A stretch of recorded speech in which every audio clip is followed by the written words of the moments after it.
Hey guys, welcome back to my channel. Thank you so much for being here. I know you saw that title. You are like, girl, I am a introvert.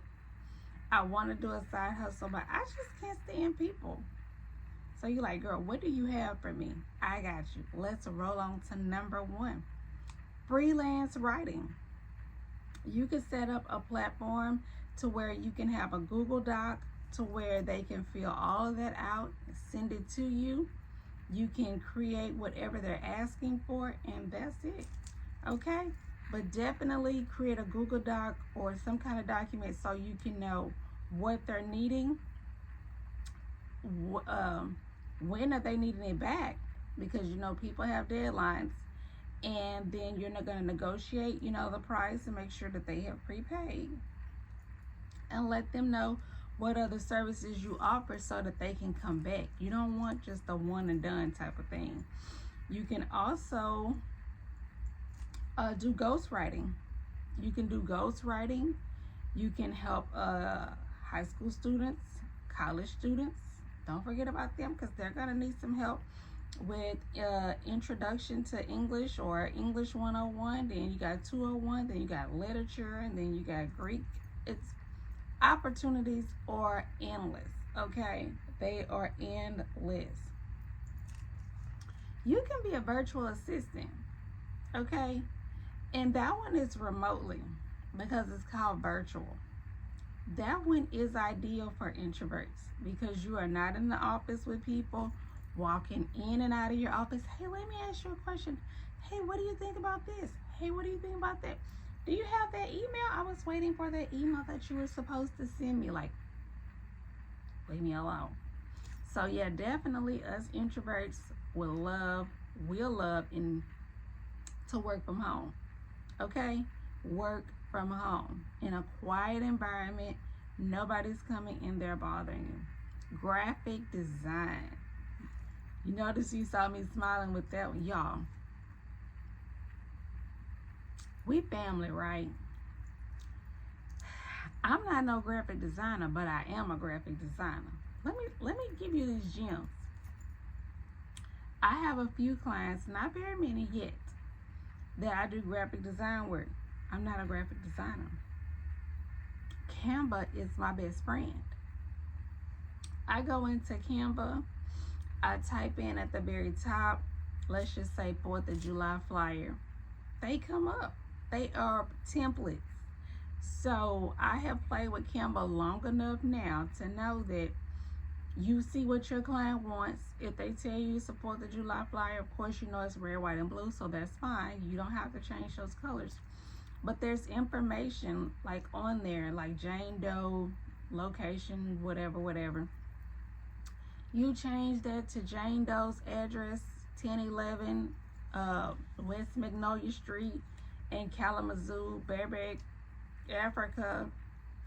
And this is the key thing. You don't want it to be obvious. You wait at least an hour and a half, because you've been working hard on that flyer. Then you send it to your client. Take their information that they text you or email you, print that out, and then check it off as you go. That way you have less mistakes and it'll be perfect the first time. But yes, you go in Canva, type in whatever you're looking for, and add template to the back of that word. And then you send it to your client. And you look like you're a graphic designer, honey. Yes. Social media management. That one has taken the world by storm. That one came out of nowhere and just buzzing. There's lots of companies that do not have time, to manage all that. They have to manage, the staff. They have to manage if someone calls in or out. They have to manage, the money. They have to manage so much. So, and typically, you probably can do that one from home because they don't really prefer someone be in the office and on their cell phone all day, because it appears that you're not working. But if you're a social media manager, then you have to plan your content. Also, with planning your content, lean in. Facebook and Instagram, you can pre-plan your posts. Like, you can batch. So if that's your job, you can do a week's worth of content or even 2 weeks worth of content, pre-post it and scroll the net, because you've done your job. Now, it's not your fault that you can do your job in advance. So yeah, definitely look at those features. I would definitely recommend that you create, like I have right here, a social media calendar, because you want to stay on top of your job. You don't want to just, chillax all day, but you want to know. So if somebody says, well, hey, what do you got planned? Oh, let me go to my calendar. Oh, I'm still kind of brainstorming. You want to make it seem like you work really hard. I'm still kind of brainstorming, but so far we have this, and this, going for that day. Oh, okay. They trying to see if you're on top of it. But you can already have that content already up and going, because you done made a flyer or advertisement or whatever on Canva and got it ready. So definitely, I'm sure you can take one full work day, an 8-hour day, and do content for at least 2 weeks. If you use AI and if you use Canva and use a pre-made templates and do you a calendar, you can. So you may only work 16 hours out the month, part-time, and get a full-time check.